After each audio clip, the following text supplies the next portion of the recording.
네, 제가 오늘 메시지를 뭘 할까 고민을 한창 하다가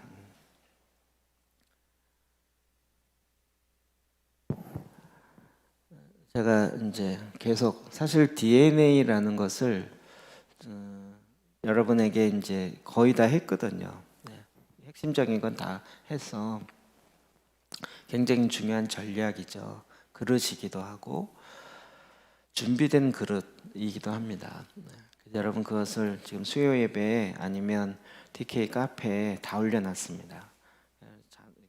반복해서 보시고 또 어떤 경우는 다른 사람에게 소개할 때 소개가 좀 어려우면 거기 카페 주소나 아니면 유튜브에 올라가 있는 주소를 그냥 복사해서 주면 들을 수 있으니까 그렇게 해서 이제 익혀갈 수 있도록 이게 뭐 우리만의 지적 재산이 아니잖아요. 그렇게 될 수 있도록 하시면 좋을 것 같습니다. 네, 오늘은 그래서 그게 이제 DNA가 2011년도에 제가 초기에 설교했던 부분이고 그거 기초 위에 저희가 이제 계속 달려왔다가 우리 이제 탱크 선교회가 구성되어지고 또 저희가 이제 10년이 되면서 다시 한번 리마인드하는 차원에서 진행을 했습니다. 제가 보기에 전혀 새로운 것 같이 느껴지는 경우가 많더라고요. 자, 오늘 그래서 좀 더 집중해서 이제 마음의 변화에 조금 더 집중하기 원합니다.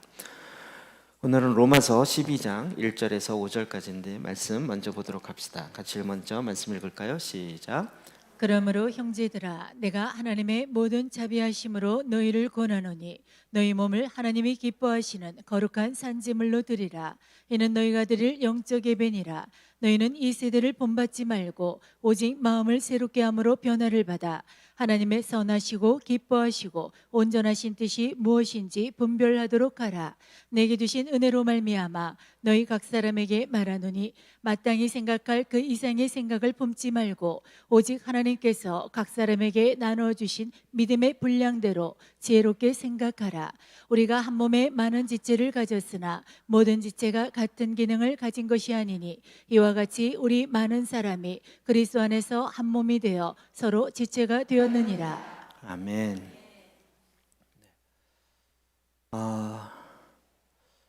조금 어려운 질문을 먼저 하고 시작하면 우리가 예수 그리스도를 믿습니다. 그렇죠? 그러니까 우리가 소개할 때 예수님을 믿으세요라고 많이 합니다. 믿음이 먼저입니까? 마음이 먼저입니까? 질문이 어렵죠? 여전히 침묵 시위하시는 거예요. 믿음이 먼저입니까? 마음이 먼저입니까? 성경에 보면 어떻게 돼 있어요? 마음으로 믿어 이렇게 돼 있잖아요. 사실 이 질문 자체가 잘못됐죠. 마음은 뭐죠? 믿는 것의 주체이고 믿음이란 하나님의 말씀, 하나님, 예수 그리스도 이렇게 되는 거죠. 우리는 그동안 뭘 이야기했었냐면 믿는 내용이 뭐냐, 믿는 분이 누구냐 이런 것에 굉장히 많은 이야기를 했던 거죠. 네가 지금 예수님을 몰라서 그래. 또 말씀을 몰라서 그래. 이런 말씀을 믿어라. 뭐 이런 얘기를 한 거죠. 근데 이제 계속 진행하다 보니까 그 믿는 주체는 누구예요? 내 마음인 거죠. 근데 우리가 지금 계속 강조되는 게 이런 부분이죠. 마음이 깨져 있고, 마음이 굳어 있고, 마음이 심히 부패해 있으니까 믿고 싶어도 못 믿어지는 거예요. 그러니까 믿음의 내용이나 믿음의 대상의 문제가 아니라 내 마음이. 내 마음은 어디에 뭐에 의해서 작동이 돼요? 기능이 혼이요. 지정의. 그러니까 우리가 지적인 것이 헛된 것에 세상의 헛된 이론에 빼앗겨 있고 그것으로 꽉 차 있고 우리의 감정은 깨져 있고 우리의 의지는 묶여 있으니까 그러니까 내가 주님을 믿고 싶어도 안 돼요 라고 된다고 하죠. 그러니까 이게 어려운 게 아니라 사실은 내 마음의 상태가 굉장히 심각한 거죠. 그러니까 성경은 계속 뭐라고 얘기하고 있습니까? 변화는 마음에서 시작된다는 거죠. 우린 자꾸 새로운 지식의 내용에다가 자꾸 제 자신이 그랬던 거죠. 내용에다 집중하다 보니까 새로운 내용을 주면 새 마음이 될 거라고 생각한 거죠. 그런데 결국은 그런 면에서 보니까 우리의 마음이 주체가 되어서 마음으로 믿어 이렇게 돼 있는데 우리의 상태 자체, 상태가 굉장히 심각하다는 걸 놓치고 있었다는 거죠. 이 로마서 12장 1절 2절 말씀은 우리의 모토가 되는 말씀이기도 하죠. 오직 이 세대를 본받지 말고 오직 마음을 새롭게 함으로 변화를 받아. 이게 짧게 이야기했지만 이 마음의 변화를 받는 것이 어떤 사람에게 너무나도 오랜 세월이 걸리는 거죠. 왜 그럴까요? 잘못된 접근을 하는 경우가 있었고 또 우리의 마음이 다 오늘 얘기 많이 하게 될 이 세상의 생각과 같은 마음을 갖고 있는 상태이다 보니까 여기서 변화되는 게 어려운 거예요. 그러니까 다 믿음의 사람이고 다 온전한 하나님의 사랑 가운데 내가 세상적인 마음을 갖고 들어가면 내가 뭐가 잘못이네 뭐가 잘못 이게 금방금방 드러날 텐데 대부분 그렇지 않죠. 교회를 와도 다 세상적인 가치, 세상적인 생각 그걸로 가득 차 있는 가운데서 오히려 온전한 마음으로 주님을 따르는 게 이상하게 되는 이런 현상이 일어나는 거죠. 이런 거 고민하다가 제가 이거 고등학교 때 이런 거 고민 많이 했어요.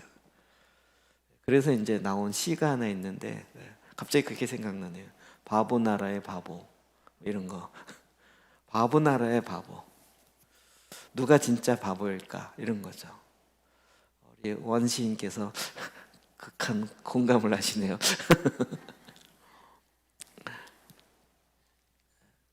바보 나라의 바보는 바보일까? 이 사람은 진짜일까요? 너무 어려운 시적 접근인가요? 이런 거 저는 굉장히 고민이 됐었어요. 온통 바보 나라에 거기에 정상은 바보인 거죠. 근데 바보 나라에 바보가 있는 거예요. 바보 나라의 바보는 이 사람은 뭔가 정말 진정한 변화와 진정한 걸 찾고 싶고 그걸 갖고 가는데 바보 나라에서는 뭘 그런 걸 고민해 왜 그렇게 어렵게 하려 그래 이렇게 자꾸 이야기를 하는 거죠.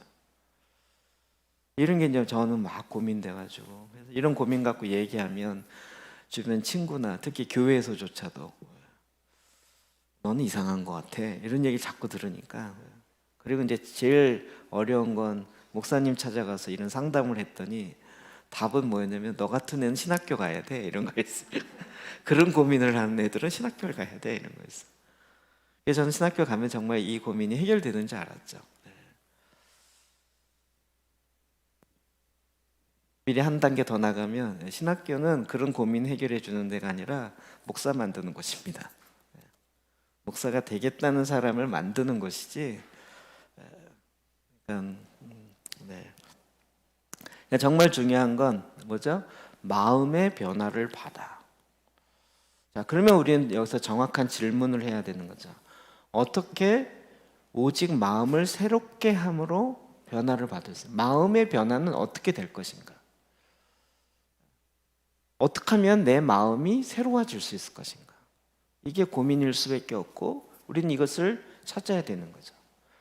우리는 그럴 때 굉장히 종교적인 형태의 대답을 많이 한 거죠. 열심히 기도해, 열심히 뭘 해. 그래서 열심히. 근데 이것도 다 뭐였어요? 세상의 방법이었던 거죠. 그러니까 선악을 알게 하는 나무의 패턴의 방법이었던 거죠. 요즘에 제가 이제 계속 더 집중하면서 하는 것은 하나님의 나라는 하나님의 방법으로 이루어지지 세상의 좋은 방법으로 하나님의 나라를 이룰 수는 없는 것이다. 이번 주일날 더 이야기를 많이 할 것 같아요. 그럼 하나님이 심판하려고 하는데 세상의 방법은 뭐가 있을까요? 하나님은 노아에게 방주를 지으라고 했지 그거 말고 비가 오면 우리는 뭔가 대안을 세워보자. 이게 불가능인 거예요. 하나님의 나라는 하나님의 방법으로. 근데 우리가 문제는 하나님의 방법을 모르고 있고 알려고 하지 않고 하나님 없이 내가 하나님 돼서 내가 대안을 세우려고 하다 보니까 엉뚱한 대안을 세웠던 거죠. 마음이 새로워질 수 있는 하나님의 방법은 무엇인가? 또 말씀에서 찾아야 되는 거죠. 자, 그러면 내 마음을 새롭게 하는 거 우리가 막 헷갈리는 게 많은데 다른 사람의 마음을 새롭게 하려면 이거 정말 알면 너무 좋겠죠. 다른 사람의 내 남편의 마음을 새롭게 하려면 내가 그걸 딱 잡고 있다. 그럼 너무 좋겠죠. 우리 자녀의 마음을 내가 새롭게 할 수 있는 능력이 있고 그 비결을 내가 알고 있다. 이러면 어떻게 될까요? 그렇죠. 막 새롭게 막 할 수 있겠죠. 그게 되나요? 나도 자꾸 착각하고 있는 부분이 많이 있는데 이런 부분에 성경은 뭐라 그래요? 에스겔서 36장 26, 27절이요. 시작. 또 새 영을 너희 속에 두고 새 마음을 너희에게 주되 너희 육신에서 굳은 마음을 제거하고 부드러운 마음을 줄 것이며 또 내 영을 너희 속에 두어 너희로 내 윤례를 행하게 하리니 너희가 내 규례를 지켜 행할지라. 네. 저도 이게 사실은 말씀이기 때문에 그렇구나라고 하지만 인간적으로는 참 실망이 되는 거예요. 내가 내 마음을 새롭게 할 수 없다가 답인 거예요. 내가 다른 사람의 마음도 새롭게 할 수가 없다. 우리가 참 이런 위로 많이 하잖아요. 새 마음을 가져봐, 새롭게 해봐. 근데 이게 안 된다는 거예요. 그게 되면 우리가 새 마음을 자꾸 나눠주면 되죠. 축축축. 그게 참 유치한 예인 것 같은데 그게 안 되는 거죠. 성경 뭐라 그래요? 새 마음이 하나님으로부터 그에게 들어가야 되는 거죠. 새 마음이 들어가야 돼요. 그래서 우리 안에 있는 굳은 마음을 제거하고 부드러운 마음으로 주님이 주시는 그 마음으로 우리가 변화를 받아야 된다는 거죠.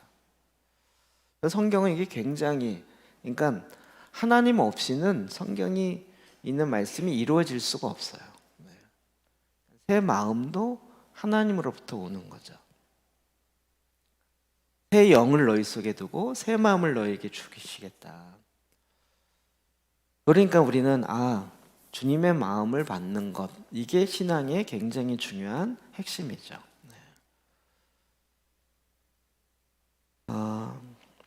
그런 면에서 이걸 또 신학적으로 얘기하면 신약적으로 얘기하면 로마서 8장 4절입니다. 시작.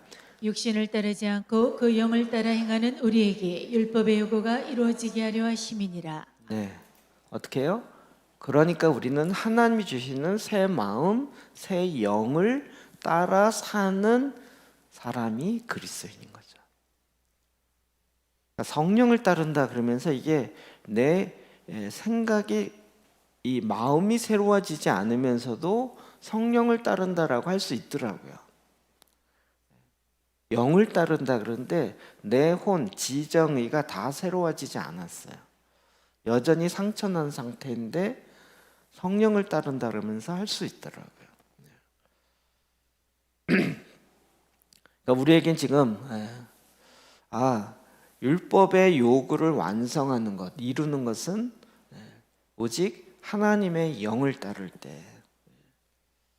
이건 우리가 굉장히 기본적인 거라 여러분이 어느 정도 충분히 이해되고 있죠.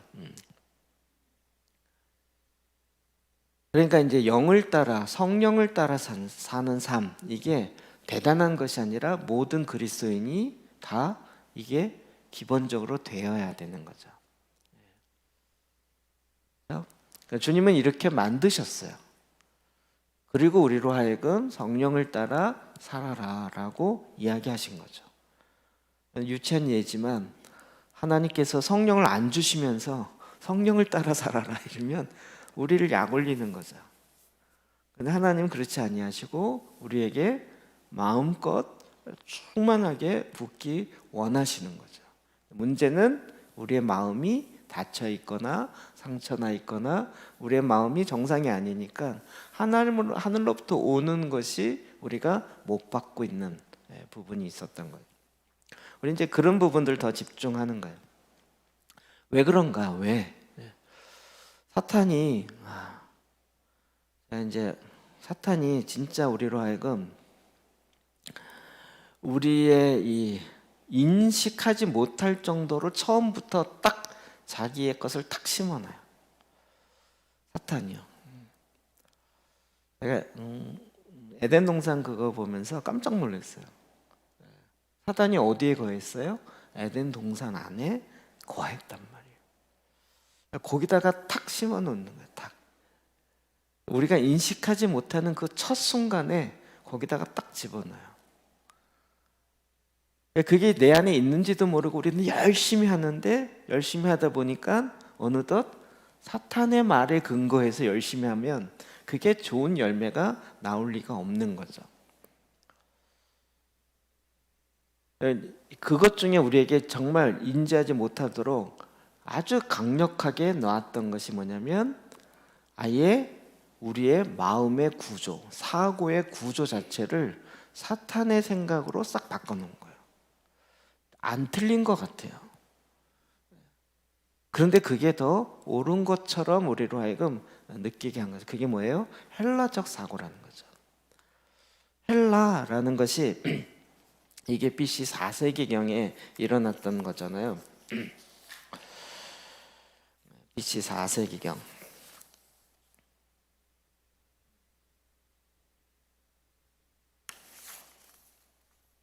섞였네 이게. 죄송합니다.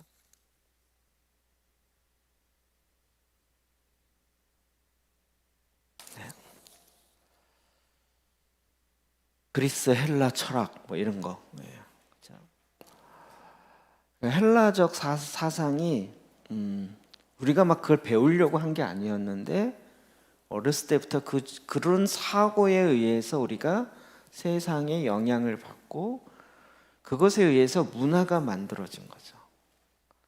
진짜 저는 이제 이걸 알고 나서는 안 했지만 어렸을 때 애들한테 세상을 알아야 돼 이러면서 그리스 로마 신화 이 만화로 된 거 막 10권짜리 몇 권 이거 읽게 하고 막 보게 하고 이런 거요. 그걸 보면서 아이들이 자연스럽게 그냥 사고의 구조 안에 이게 들어와 있는 거죠. 모든 문화가 마찬가지잖아요. 인간과 문화는 물고기와 물의 관계다 이렇게 표현하거든요. 아이들에게 제가 이제 툭하면 예를 드는 거지만 아이들이 재밌게 하고 아이들 스스로 좀 혼자 있게 하기 위해서 우리는 뭐 했어요? 어렸을 때 애니메이션 보여준 거죠. 지금은 상당히 많은 걸 한국이 다 갖고 왔지만 옛날에 애니메이션은 다 일본 만화죠. 일본 만화에 빠지지 않는 게 뭐예요? 다 귀신의 문화죠. 귀신의 문화. 애들한테 그거 다 보여주는 거죠. 이런 게 되게 많아요. 그렇지 않으면 짱구 뭐 이런 거. 그런 것을 어렸을 때부터 계속 주입시켜 놓은 거예요, 우리가. 그러니까 사고의 틀이 그렇게 쫙 되어 있는 거죠. 이런 상태에서 주님을 믿겠습니다 그러는데 이게 안 들어왔던 거예요. 자, 야고보서 2장. 그러니까 이 헬라적 사고는 뭐냐면 우리의 생각 자체를 하나 딱 틀리게 놨어요. 그러니까 속된 것과 거룩한 것을 구분하고 분리시켰다는 거죠. 제가 이거 설명을 참 많이 드렸던 것 같아요. 구분하는 건 있어요. 그러나 분리시키는 건 헬라적 사고지. 성경적 사고는 구분은 되지만 그걸 분리시키지 않았어요. 이게 육과 우리의 마음, 여러분 분리는 되죠. 구분은 되죠. 근데 이걸 분리시켜서 육을 죽이고 우리의 영만 살린다? 되게 멋있는 얘기지만 이게 헬라적 사고에서 나온 거라는 거죠. 특히 영성하시는 분이 이거 정리가 안 돼서 굉장히 문제다. 제가 이 얘기 많이 드렸습니다.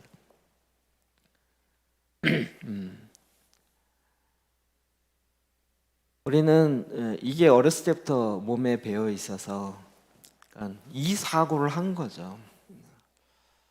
그리고 이제 학교가 이 시스템 위에 교과 과정이 있는 거고, 우리 이제 저는 어렸을 때 하도 옛날에 학교를 다녀서 그러다가 그냥 배운 거잖아요. 그다음 저는 이제 기독교 교육하면서 어떻게 기독교 교육 학적으로 학교를 할 것인가 이러면서 이제 예를 들면서 그때 저희 가르쳤던 교수님들이 그런 예를 들었거든요. 북한에서는 산수를 어떻게 가르치는지 아냐? 우리 1 더하기 2, 3 더하기 3 어떻게 가르치죠? 사가 2개가 있어. 여기 배가 3개가 있어. 다 하면 몇 개에게 이렇게 가르치잖아요. 북한에서 어떻게 가르친다고요? 여기 미군 5놈이 있어. 2명을 쏴서 죽였어. 몇 명 남았게 이렇게 가르친단 말이에요. 산수를 배우는 거예요. 그런데 그렇게 배우니까 그 뒤에 가치가 있는 거잖아요. 이런 거라는 거죠. 그냥 우리는 그냥 수를 배운다 이렇게 생각하지만 그 뒤에 그래서 이제 그런 고민들이 나오기 시작하고 미국의 칼빈 대학, 칼빈 유니버시티 이런 데에서는 이런 이제 기독교 학에 근거한 교과 과정 이런 걸 만들기 시작하고 이런 것들이 이제 기독교 과정으로 놓은 거죠. 제가 처음 그런 얘기를 들으면서 깜짝 놀랐어요. 아니 어떻게 교과서를 새로 만들어? 교과서 전체 그냥 국어, 과학, 뭐 수학 뭐 이런 것만 어떻게 초등학교부터 이걸 새로 만들어? 야, 이거 엄청난 작업인데 이거 문교부 장관이 돼도 이건 쉽지 않겠는데 뭐 이랬던 거죠. 그런데 알고 봤더니 정교조는 이미 다 작업을 해놓고 있었던 거죠. 우리는 어떻게 만들어 하는 순간에 그쪽은 이미 다 교과서부터 시작해서 만들어서 다 바꿔놓고 있는 거예요. 우리가 지금 와 어떻게 초등학교에서 성교육하는 걸 가르치고 동성애를 거기서 가르치냐 이거 막 분노하고 있을지 모르지만 이미 40년 뒤신 거예요. 빨리 대안을 찾아야 되는 거죠. 대안은 무엇이에요? 그래서 여러분 이게 가정 교육이 너무 중요한 것이고 부모와의 관계 안에서 그리고 이제 생활로서의 교육이 너무 중요한 거죠. 이렇게 이게 갈라져 놓은 것이 바로 헬라적 사고에서 나왔다는 거예요. 좀 이해되시죠? 자, 1세기에도 이와 같은 사상이 훅 들어오기 시작했어요. 원래 이제 유대인 중심으로 복음이 들어가고 오순절날 성령이 임했을 때 어떤 사람들이었어요? 거기 오순절 절기를 지키러 온 사람이었잖아요. 그들은 거의 유대인이었죠. 그래서 그들은 그래도 유대적 사고를 하고 있는 그런 사람들이에요. 근데 그들이 흩어지고 나니까 각 지역에, 각 나라에 그 영향을 받는 거죠. 그러면서 그런 시도를 한 거죠. 헬라와 히브리적 사고를 조합시키는 이런 사고를 한 거죠. 거기서부터 나오는 이상한 기현상의 신앙의 스타일이 나온 거예요. 이거를 듣고 안 되겠다 해서 쓴 책이 야고보서인 거예요. 예수님의 제자 야고보가 아니라 예수님의 형제 야고보. 야고보서 2장 14절, 20절 봅시다. 시작. 내 형제들아 만일 사람이 믿음이 있노라 하고 행함이 없으면 무슨 이익이 있으리요? 그 믿음이 능히 자기를 구원하겠느냐? 어떤 사람은 말하기를 너는 믿음이 있고 나는 행함이 있으니 행함이 없는 내 믿음을 내게 보이라. 나는 행함으로 내 믿음을 내게 보이리라 하리라. 내가 하나님은 한 분이신 줄 믿느냐? 잘 아는도다. 귀신들도 믿고 떠느니라. 아 허탄한 사람아, 행함이 없는 믿음이 헛것인 줄을 알고자 하느냐? 19절 말씀은 저를 알고 충격이었어요.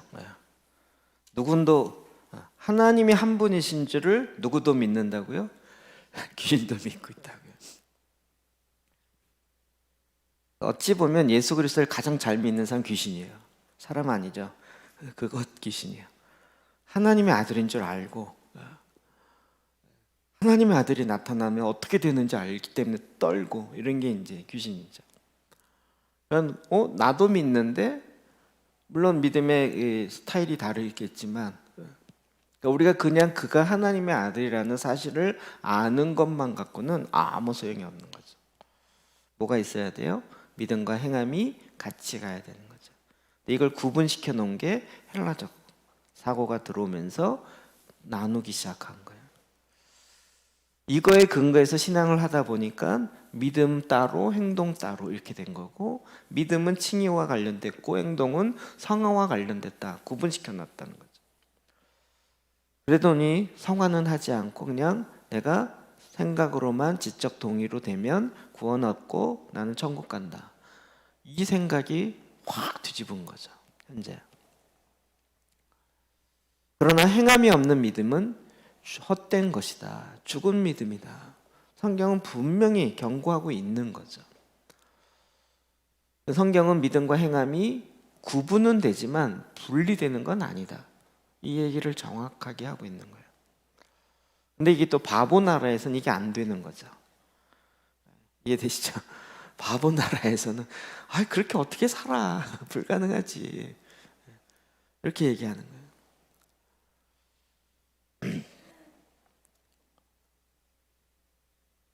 빌립보서 3장 18절과 19절 봅시다. 시작. 내가 여러 번 너희에게 말하였거니와 이제도 눈물을 흘리며 말하노니 여러 사람들이 그리스도의 십자가의 원수로 행하느니라. 그들의 마침은 멸망이요 그들의 신은 배요 그 영광은 그들의 부끄러움에 있고 땅의 일을 생각하는 자라. 네. 우리는 이제 골로새서에 있는 것처럼 땅의 일을 구하지 말고 위의 것을 구하라. 아래 것, 이 땅에 있는 걸 구하지 말고. 왜? 우리의 시민권이 하늘에 있고 거기서부터 보냄받았고 하늘에 있는 모든 신령한 것도 우리에게 주시기 때문에. 그런데 빌립보서 3장에 벌써 여러분 이게요, 믿지 않는 자들이 아니라 교회 안에 이미 들어와 있는 거죠. 그리스도의 십자가의 원수로 행하고 있어요. 십자가의 원수면 진짜 하나님의 완전히 원수죠. 네. 그런데 어떤 사람이 그들의 마침은 멸망이요 그들의 신은 배요 그 영광 그들의 부끄러움에 있고, 그들이 영광, 나는 이런 영광이 있다라고 얘기하는데 그 부끄러움이라는 거예요. 이게 교회 안에 이미 너무 많이 들어와 있는 거예요. 교회 안에 좀 더 노골적으로 얘기하면 그리스도의 십자가의 원수로 되어 있는 게 너무 많아요. 안 믿는 사람 얘기가 아니죠. 이게 구분이 되어지지 않으면 교회가 교회적 기능을 할 수가 없죠. 교회에서조차도 계속 이 땅에서의 일만 생각한다면, 제가 요즘에 이런 예를 많이 드는데 처음 하시는 분들이 이게 좀 어려우신 것 같아요. 와, 성경을 10장 읽으라 그래갖고 숨이 턱 막혀갖고, 그래도 뭐 숙제니까 그래서 이제 하다 보는데 10장 읽으면 좋은 일이 생겨야지 0장 읽었는데 왜 나쁜 일이 생겨요? 이거 질문이, 이 질문 되게 많아요. 아니, 전에는 성경 안 읽을 때도 안 일어났었어요. 근데 오히려 읽었는데 안 좋은 일이 생겨요. 이거 뭔가 잘못된 거 아니에요? 이렇게 질문하는 거예요. 이거의 뒷배경에 뭐가 있을까요? 내가 열심히 하면 좋은 일 생겨야 된다. 이게 성경 어디에 있을까요? 내가 말씀대로 살면 넓고 평탄한 길이 내 앞에 펼쳐져야 된다. 이게 성경 어디에 있을까요? 안 맞죠? 안 맞죠?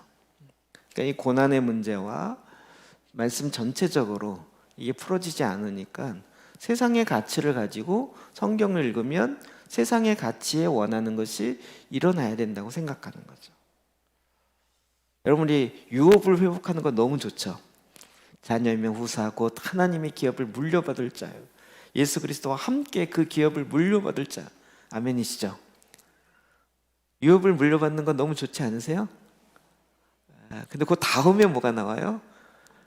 고난도 함께 하는. 이제는 알겠죠? 우리는 고난 빼고 유업만 이렇게 되는 거죠.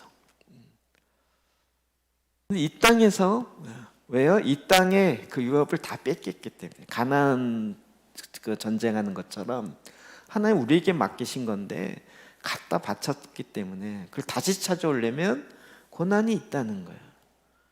이 고난 굉장히 값진 고난이에요. 고난에 대한 의미 자체도 바꿔놓은 거죠. 이런 것이 어디서 나와요? 헬라적 사고에서 나오는 거죠. 이게 어려운 거예요. 그렇다고 주님, 여러분 이게 되세요? 주님 나에게 고난을 주시옵소서 이거 되세요? Welcome to suffering 이게 되세요? 그래서 아직도 왠지 좀 고난은 빼시고 그냥 좀 이렇게 좀 살살 평탄한 길로 갔으면 좋겠어요. 이게 이제 우리의 옛사람, 옛 성품에서 계속 나오는 거죠.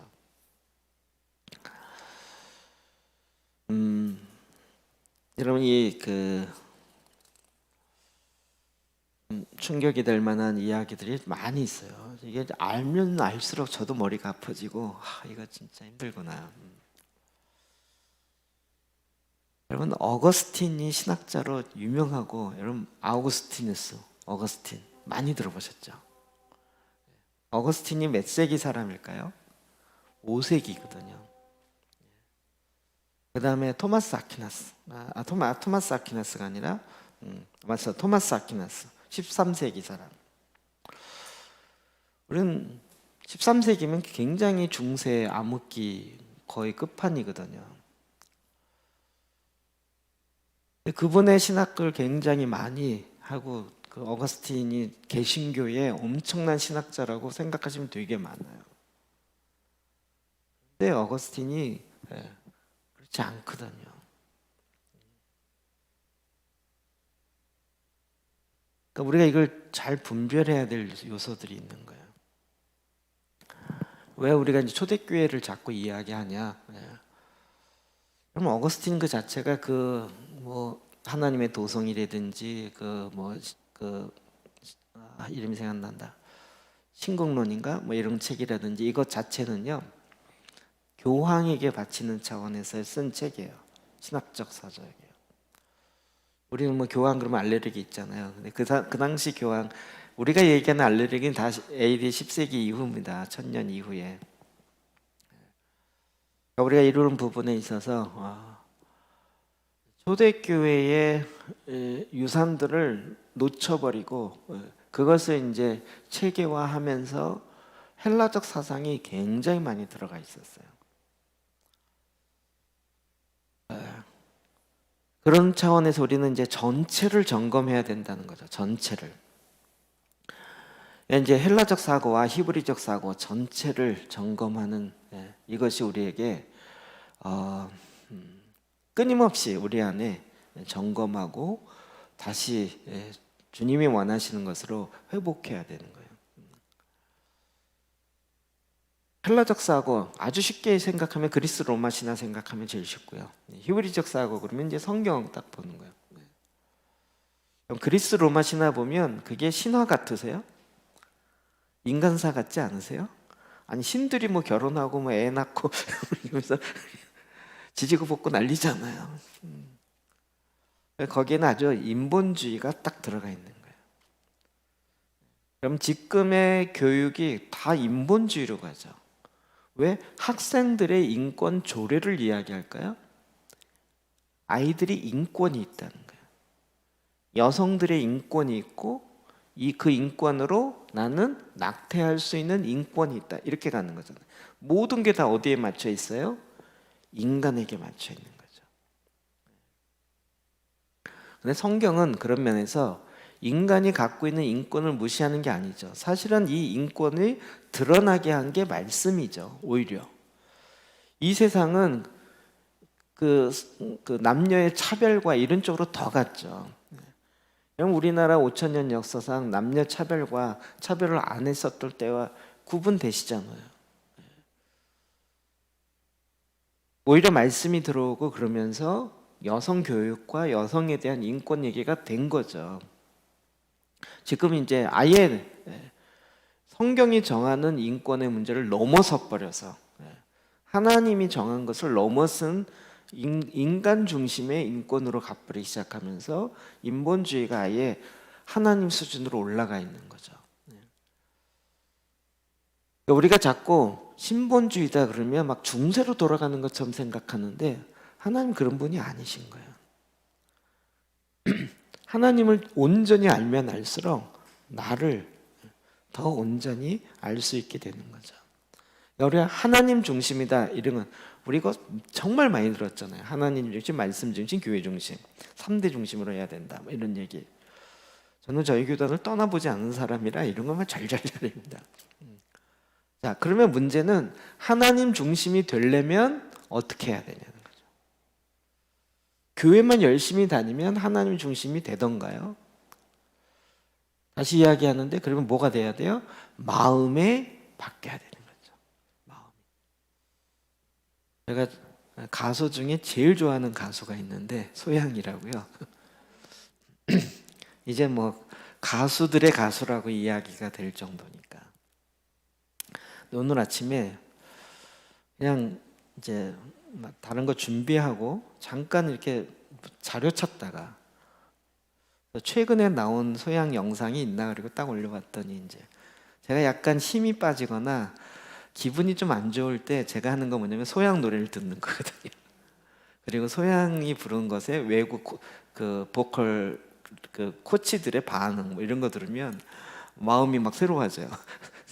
기분이 좀 달라져요. 그래서 이제 그런 거 있나 그리고 이제 오늘 아침에 너무 막 이렇게 몸도 꾸리꾸리하고 그래갖고 이제 그런데 지난주에 했던 CTS인가요? CBS인가에서는 새롭게 하소서 간증하고 나오는 좌담하는 그 프로가 있는 거예요. 근데 처음에 5분짜리가 있어서 딱 클릭했죠. 그랬더니 나오더라고요. 근데 그 다음에 또 그러면 이제 유튜브는 계속 연결되잖아요. 다음 것도 5분짜리 들었더니 이분이 또 두 번째 책을 쓴 거예요. 첫 번째 요한계시록 그 쓴 거 아세요? 그래서 제가 오늘 설교를 안 하고 새롭게 하소서 영상 51분짜리를 처음부터 끝까지 다 보여줄까 지금 이걸 고민하다 올라왔어요. 그거 다는 못 봤는데 너무 은혜가 돼요. 여러분 단체 카톡에 올려놓을 테니까 숙제입니다. 이분이 두 번째 요한계시록 7교회에게 보내는 편지 첫 번째 거를 썼어요. 그리고 매년 7교회에 보내는 편지를 한 권씩 써가지고 그럼 몇 권 써야 될까요? 7권. 그리고 자기는 꿈이 있는데 이걸 가지고 영화를 만든다는 거예요. 아니 왜 영화? 책 쓰는 것도 대단하지 않아요? 근데 영화까지 만든다는 거예요. 이건 여러분이 들어보시고 답을 얻으십시오. 깜짝 놀랐어요. 깜짝 놀랐어요. 왜 요한계시록이에요? 그것도 답이 거기 있죠. 본인이 왜 했는지 나오더라고요. 여러분 제가 오늘 설교를 관두고 그거를 보여줄 만큼 꼭 이제 제가 단체 카톡 올려놓겠습니다. 본인의 표현은 그렇게 나는 하나님께 미친 사람이다. 노래에도 미쳤지만 하나님께 미쳤다. 그래서 정말 요한계시록을 10년 동안 헬라어, 영어, 심지어는 중국어 그 다음에 그걸 놓고 10년 동안 자기가 연구하고 정리하고 이래갖고 자기 혼자 했더라고요. 알고 싶어서 주님의 더 알고 싶어서 여러분도 할 수 있다 이런 거죠. 너무 좋은 거예요. 자기는 막 노래 이거보다 그 말씀을 이게 뭐예요? 그러면서 이걸 알게 되고 거기서 하나님께 주신 이런 걸 깨닫게 될 때 그 희열은 말로 할 수 없다는 거예요. 여러분 하나님을 더 깊이 있게 알아가는 그 기쁨은 중세 무슨 이렇게 이상한 어묵기에 캐톨릭으로 가는 2차원 얘기가 아닌 거예요. 이런 것도 우리가 지금 회복해야 될 거죠. 게다가 이제 윤리 문제도 지금 윤리 문제도 인본주의로 가니까 결국 다 상대주의로 간 거죠. 우리는 윤리를 갖고 이게 옳으냐 그르냐 이렇게 논쟁하잖아요. 그쪽은 이런 논쟁 하질 않아요. 윤리가 절대적 기준이 있다. 이거 자체를 아예 무시하고 딱 얘기를 하는 것이기 때문에 이 대화의 파트너가 안 되는 거예요. 지금 이런 차원에서 여기서 하나님이 이렇게 말씀하셨다, 성경이 이렇게 기록했다, 이건 우리끼리 통하지 세상 나가면 통하질질 않는 거예요. 이런 사회 속에서 우리가 어떻게 복음을 증거하고 주님의 말씀으로 살아낼 수 있을 것인가, 이게 중요한 거죠. 그러면 이게 지금 어렵다라고 생각하고 지금 다음 세대에 막 동성애 이렇게 가르치고 이러는데 어떻게 우리가 이걸 이길 수 있을까? 벌써 걱정부터 하잖아요. 그런데 1세기는 더 했다니까요. 로마의 성적 타락은 더 했다고요. 그런데 그것을 이길 수 있었던 게 초대교회 성도들이었다. 윤리를 가리켜서 윤리적으로 되는 것이 아니라 주님의 생명의 말씀이 들어가고 그 말씀이 그 마음을 새롭게 하니까 그는 하나님 앞에 온전히 쓴 자가 되는 거죠.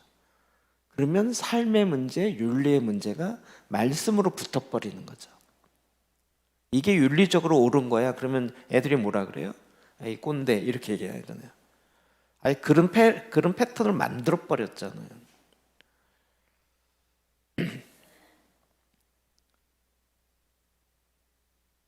진리는 인간의 이성.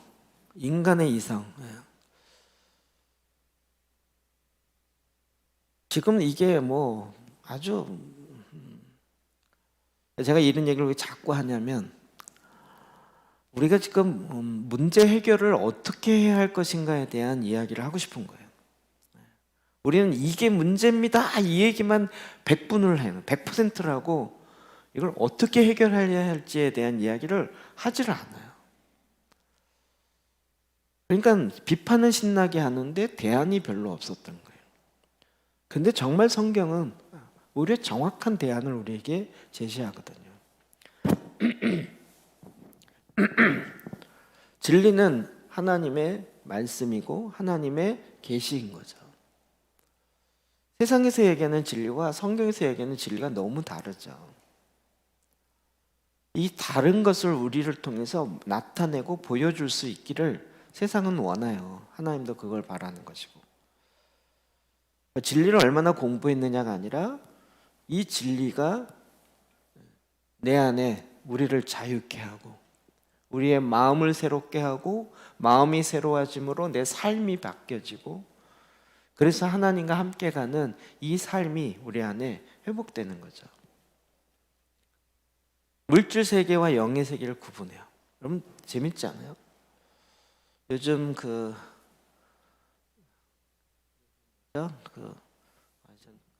토요일 날 재밌는 프로그램 뭐라 하죠? 개그맨들 나와서 하는 것들 무슨 코너라 그러잖아요. 용어가 생각 안 나네요. 네? 주말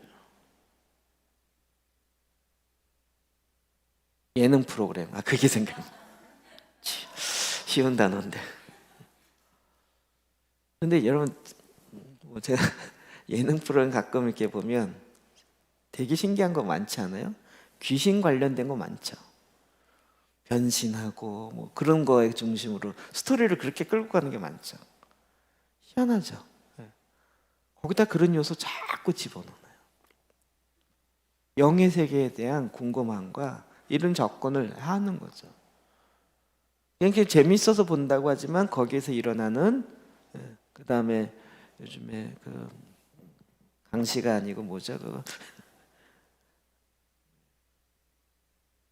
요즘 좀비 좀비 이런 단어가 이제 생각 안 나네. 이런 것에 사람들의 마음이 자꾸 뺏기는 거예요. 그리고 또 놀란 건 할로윈 데이인가 이때 좀비 분장을 하고 강남을 다니는 젊은이들이 많더라고요. 그것도 문화고 재미라 그러면서 좀비 분장 걷는 것도 이상하게 걸으면서 이걸 문화라고 얘기하는 시대가 된 거예요. 그럼 진리는 하나님의 생명이고 진리가 곧 예수 그리스도이시고 그 생명이 우리 가운데 풀어지는 거예요. 이건 진짜 차원이 다른 얘기예요. 완전 다른 얘기인데 이걸 어떻게 같이 비슷하게 놓고 주님을 믿고 안다는 사람이 이걸 이렇게 구분이 안 되는, 이 정도로 우리가 천박해진 거죠. 영계와 물질 세계를 나누는데 아까도 얘기했지만 여러분 그걸 자꾸 분리하는 쪽으로 가는 것이 이 세상인 거예요.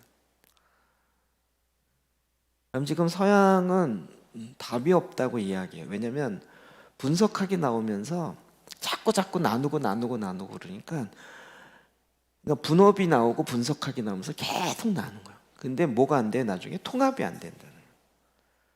서양 신학자들은 통합을 굉장히 어려워요. 너무 분석의 가지가 많아갖고 이거 다 알고 파악하는데 너무, 그리고 그 안에 들어가면 또 분석이 일어나요.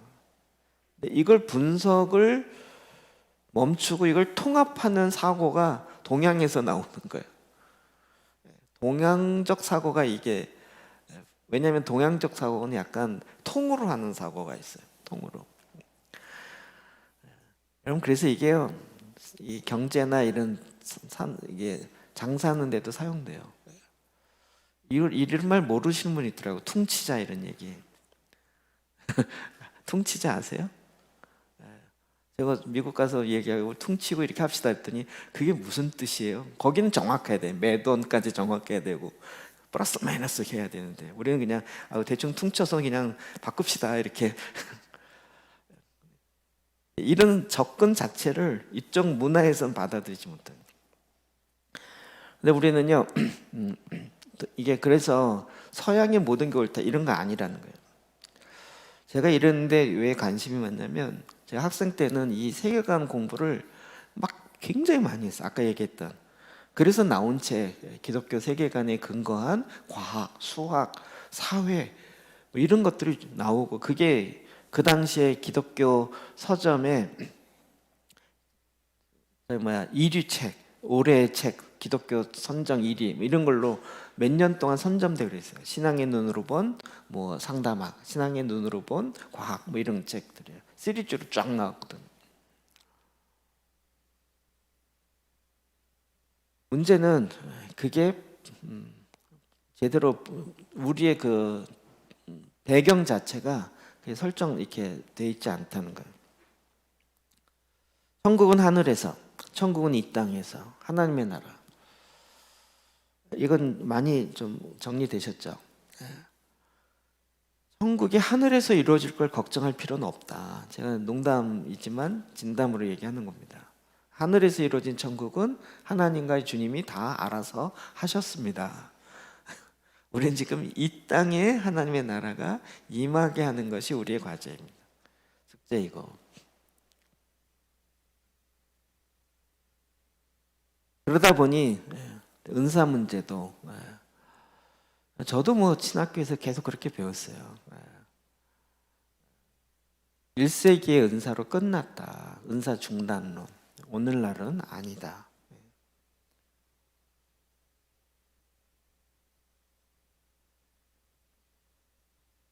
그러니까 이제 어거스틴이나 아퀴나스 이런 부분들이 뭔가 신학적으로 체계를 정리 많이 했지만 그 안에 섞여 있는 것들이 많이 있다. 그걸 지금 이제 분리해 내려고 하니까 힘들어지는 작업들이 있는 거죠. 그러니까 오히려 우리는 성경에 1세기에 있는 신약 성경이 굉장히 중요합니다. 그런 면에서. 히브리적 사고를 착각하지 마셔야 할 것은 유대인으로 돌아가자는 얘기가 아니라는 거예요. 지금 유대인이 나타나서 유대인적 사고로 성경을 풀어내고 뭐 토라 포션이라든지 뭐 이렇게 하니까, 제가 최근에 들은 얘기도 이스라엘에서 현재 사역하는 선교사님들이 한국에 토라 포션이 퍼지는 걸 보고 굉장히 우려를 하면서 저한테 연락을 왔더라고요. 그게 왜 퍼지는지 모르겠다. 그럼 메시아닉 주라고 해서 그들의 말이 다 옳지 않아요. 메시아닉 주에서는 거기 스펙트럼이 우리 개신교 스펙트럼보다 넓어요. 아예 신비주의로 가는 사람도 있고, 예수를 믿는데 그냥 예수만 믿지 신약은 안 믿은 그런 사람도 있고, 유대인처럼 구약만 믿어요. 신약을 안 믿어요. 그런 상태에서 예수만 믿어요. 그러니까 삶이 어떻겠어요? 네. 그리고 유대 신비주의로 가는 경우만. 우리나라는 특별히 유대 신비주의적 신학을 갖고 있는 메시아닉주 랍비가 많이 왔어요. 그분들의 영향을 많이 받아서 거기서 나오는 자료들을 굉장히 많이 하고 있어요. 아주 대표적인 몇몇 사람이 있어요. 제가 이름을 공개하고 싶을 정도로 그냥 계속 뭐 이스라엘을 이야기하는데 그분들 때문에 이스라엘이 오히려 흐트러지고 있는, 오히려 더 반감을 갖게 만드는 그런 사람들이 너무 많아요. 특히 한국에. 그래서 1세기가 더 중요한 거예요. 우리가 자꾸 뿌리가, 유대적 뿌리가 있는데 이것을 예수 그리스도께서 어떻게 완성하셨는가? 그렇잖아요. 안식일을 주님이 제대로 알려주셨죠. 유대인들은 계속 뭐라 했죠? 안식일날 뭐 하고 하지 말고 법으로 정해놓고 이걸 지켰냐 안 지켰냐 이거 갖고 맨날 싸웠잖아요. 근데 주님이 오셔서 안식일날 병든 자를 고치니까 안식일날 일했다고, 너 안식일 범했다고 이거 갖고 또 시비 건 거잖아요. 주님이 너무 어이가 없는 거죠. 아니 안식일날 생명을 살리는 것과 죽이는 거 어떤 게 옳으냐 이렇게 물은 거죠. 그러니까 이 논쟁이 지금도 있어요. 희한하게. 그러니까 우리가 자꾸 히브리적 사고를 한다 그래서 유대적 사고를 하자는 얘기는 아니에요. 거기에 뿌리가 있다라는 것은 알지만 그것을 예수 그리스도를 통해서 어떻게, 또 사도들에 의해서 어떻게 적용되어지고 해석되어지고 다시, 그러니까 어떻게 보면 구약의 이것을 잘못 풀어간 거죠. 그렇죠? 율법을 지킴으로 구원 얻을 수 있고 율법주의적으로 잘못 해석해 놓은 거죠. 안식일도 그렇고. 근데 그것을 주님이 오셔서 제대로 잡은 거죠. 근데 우리가 요거 줄을 잘못 쓰면 요 유대주의적인 것을 딱 갖고 와서 이게 히브리적이다 이렇게 얘기하면서 헷갈리게 만드는, 이걸 우리가 이제 분별해야 되는 거예요. 그러니까 지금 토라 포션이 신약 성경보다 더 권위가 높아 있더라고요. 아주 막 토라 포션 안 하면 마치 뭐 모르는 것처럼. 토라 포션 성경적이지 않아요. 이건 되게 많아요. 토라 포션이 절대적이다 이런, 뭐 나중에 누가 그런 얘기까지, 예수님이 오시면 우리 전 세계가 다 토라 포션으로 성경 읽을 거래요. 말도 안 되는 얘기예요. 여기 또 열리면 안 돼요. 자, 히브리적 사고 갈라디아서 2장 12절 13절 봅시다. 시작. 야고보에게서 온 어떤 이들이 이르기 전에 게바가 이방인과 함께 먹다가 그들이 오매 그가 할례자들을 두려워하여 떠나 물러가매 남은 유대인들도 그와 같이 외식함으로 바나바도 그들의 외식에 유혹되었느니라. 이게 그러니까 베드로는 우리랑 다르게 유대적 사고에 쩔어 있는 사람이죠. 그러니까 이방인을 같이 밥 먹는다, 이게 몸이 움찔거리는 거예요. 그리고 유대인이랑 같이, 그리스도인인데도 같이 밥 먹으려면 주변을 이렇게 혹시 누가 보는 사람 없나, 그리고 누가 보면 움찔거리면서 이렇게 거리를 두는 거죠. 왜요? 유대인 문화 속에서 이게 뭔지를 알고 있기 때문에. 그러니까 그것을 지금 꾸짖는 거죠. 게바가 누구예요? 베드로잖아요. 게바.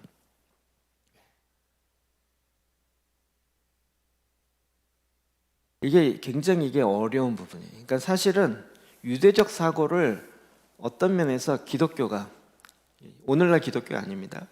예수 그리스도로 말미암은 그 기독교가 유대적 사고의 잘못된 것을 깨고 더 온전하게 만든 거죠. 정말 1세기의 기독교는 진짜 혁명적이었어요. 주인과 노예가 같이 밥을 먹어요. 그 전에는 있을 수 없는 거예요. 주인과 노예가 어떻게 같은 형제라고 얘기하냐, 같은 자매라고. 그냥 우리 같이 일하는 어떤 그 일꾼이 아니고 노예. 고린도 교회 너희 가운데 문벌 좋은 자가 많지 아니하고, 노예 출신들이 너무 많아요. 로마만 하더라도 노예가 더 많았어요. 로마 시민보다 훨씬 3배인가 4배 많았어요. 근데 그들에게 복음이 증거되어지고 거기에 놀라운 혁명이 일어난 거죠. 진짜 사회 혁명과 같은 거예요. 그런 혁명이 있을 수 없을 정도로. 그런데 이 유대적 사고에 쩔어 있으니까 반대로 주님의 복음이 들어왔고 거기에 자기가 개바, 사도 중에 최고 첫 번째 사도인데도 불구하고 움찔하고 그리고 거기에 외식하는 그 모습이 나오게 되는 거죠. 이게 정말 끊임없이 우리에게 굉장히 힘들게 다가오는 요인 중에 한 가지입니다. 여러분, 그래서 이 예루살렘 첫 번째 공의회가 굉장히 중요합니다. 사도행전 15장 13절과 19절 봅시다. 시작. 말을 마침에 야고보가 대답하여 이르되 형제들아 내 말을 들으라. 그러므로 내 의견에는 이방인 중에서 하나님께로 돌아오는 자들을 괴롭게 하지 말고 네. 이방인들 중에서 하나님께 돌아오는 자를 괴롭게 하지 말라. 배경은 잘 아시죠? 유대인 크리스찬이 와가지고 예수 믿는 거 좋은데 할례도 받아야 된다. 그러니까 이방인도 예수 믿는 거 좋은데 할례 받아야 된다. 그리고 이방인의 정결 예식을 다 지켜야 된다. 유대인에 이렇게 나온 거죠. 그러니까 돼지고기 먹으면 안 되고 뭐 이렇게 먹어야 될 정결 음식과 부정한 음식 나누면서 코셔해야 된다. 이렇게 나오는 거죠. 이 부분에 있어서 초대교회 첫 번째 공의회에서 이방인 중에서 하나님께로 돌아오는 자를 괴롭게 하지 말아라. 얘기하면 꼭 제가 넌센스 같은 사건을 장막절날 우리 어떻게 할까 그래요. 추수감사절에 저희가 이제 삼겹살 파티를 했었잖아요. 이게 또 문제가 됐었어요. 돼지고기 먹는다고.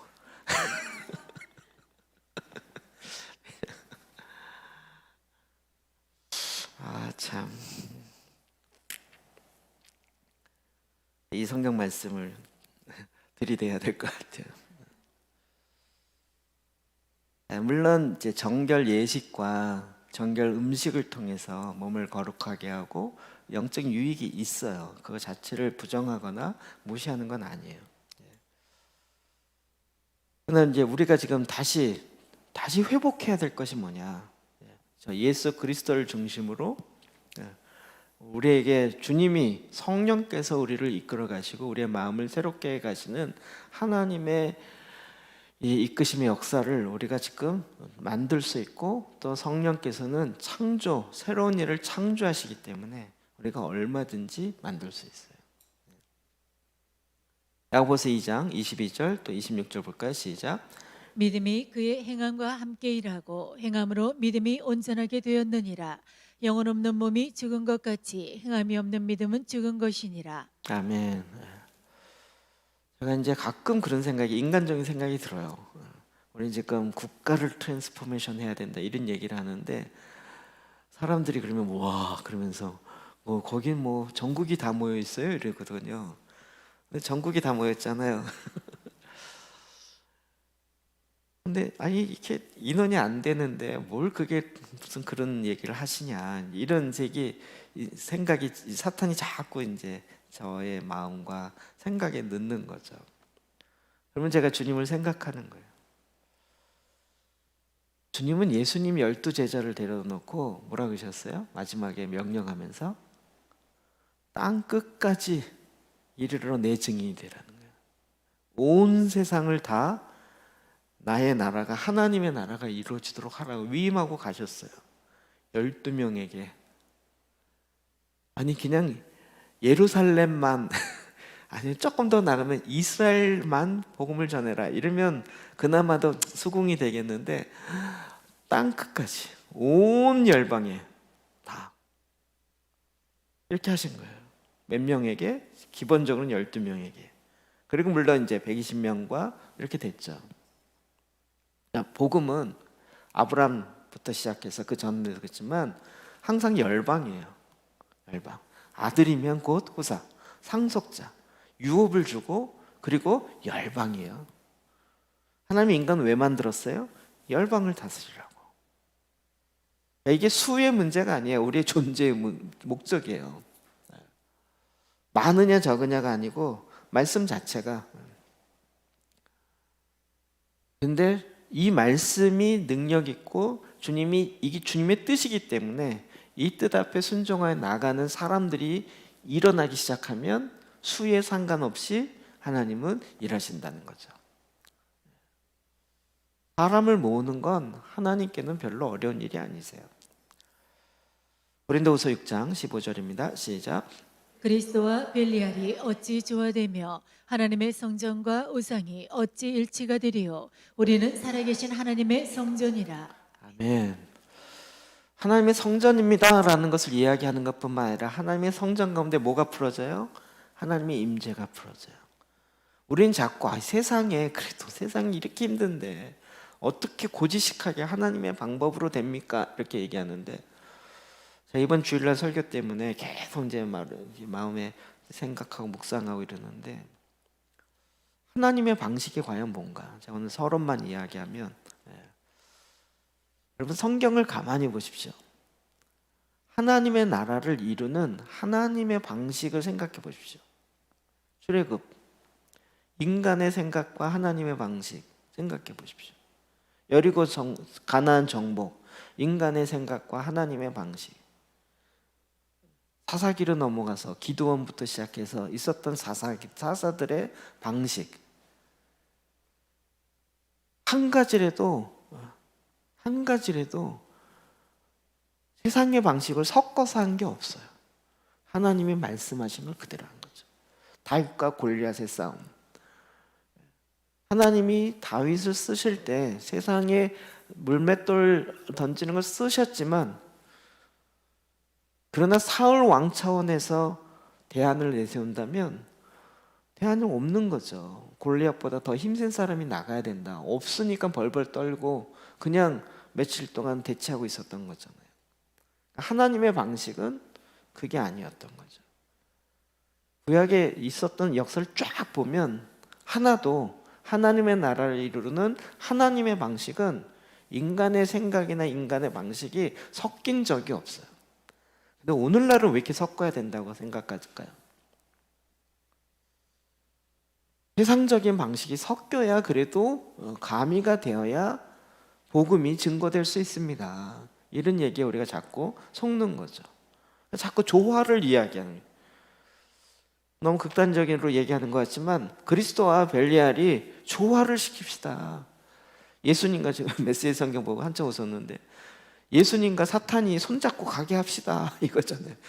같이 둘이 친구가 되게 합시고 그 가운데 화목이 일어나게 합시다.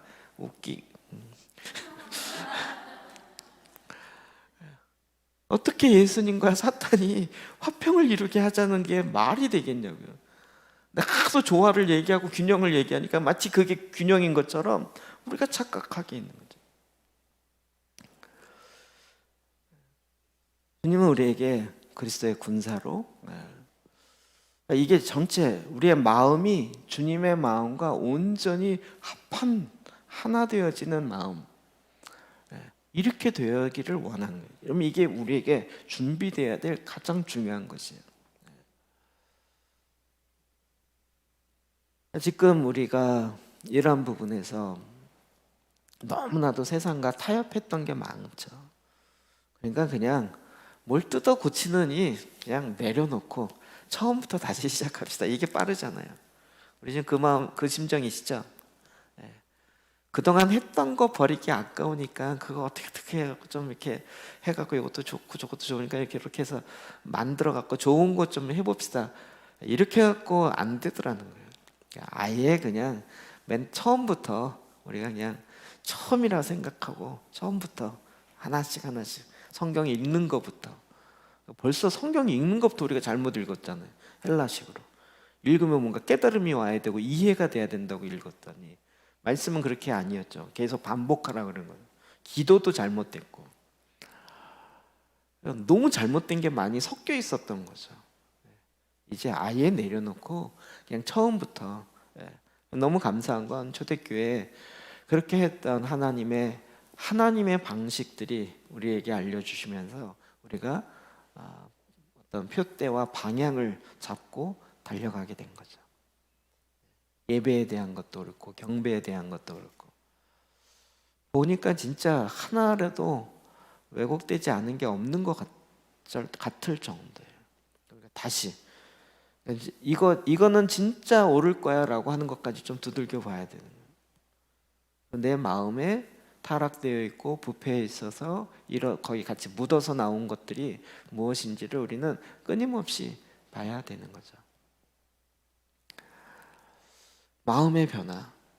우리는 답은 너무 쉬워요. 우리 마음의 변화를 받아서 마음이 변화해 사람이 변합니다.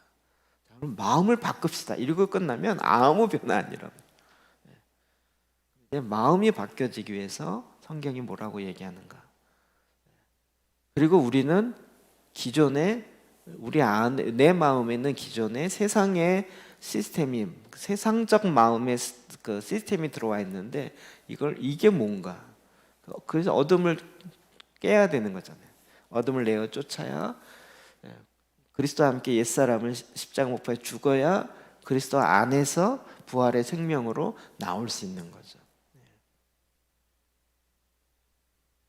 예, 어렵다고 생각하지 마시고 이젠 뭐 조금씩 익숙해지시죠. 그래서 우리의 마음의 변화를 받는 첫 번째, 우리의 사고 체계를 바꿔야 되는 거예요.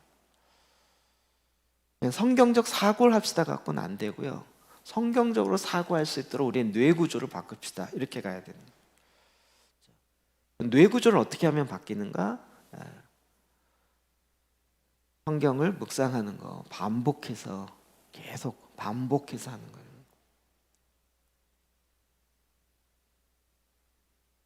성경에는 너무나도 많은 하나님의 방식을 우리에게 제시하고 있습니다.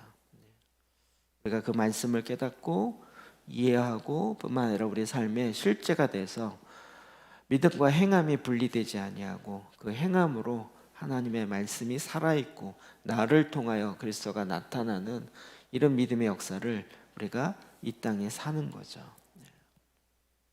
이 믿음의 삶을 살아가시기를 주의 이름으로 축복합니다. 그래서 우리가 정말 주님의 말씀 앞에 우리가 그러한가 깊이 있게 상고하고 말씀이 정말 그러한가를 깊이 있게 보고 주님 앞에 나아가 정말 그 말씀으로 새로워지는 저와 여러분 되어지기를 주의 이름으로 축복합니다. 기도하시겠습니다.